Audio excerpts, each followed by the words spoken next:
Once upon a time, in a cozy little village, there lived a curious cat named Whiskers.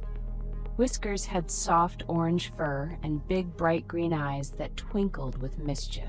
Every day, Whiskers would explore the village, leaping over fences and sneaking through gardens. One sunny afternoon, Whiskers noticed something shiny under a tall oak tree. It was a tiny golden key. Excited, Whiskers picked it up and wondered what it could unlock. Maybe a treasure chest filled with fish, thought Whiskers, purring at the idea. Whiskers decided to search the village for the lock that matched the key.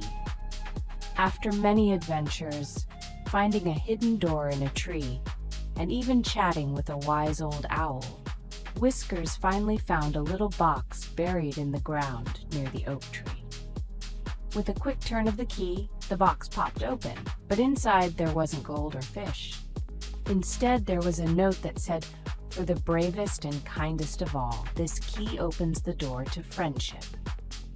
Just then, a friendly dog named Buddy appeared, wagging his tail. From that day on, Whiskers and Buddy became the best of friends, exploring together and sharing many happy adventures.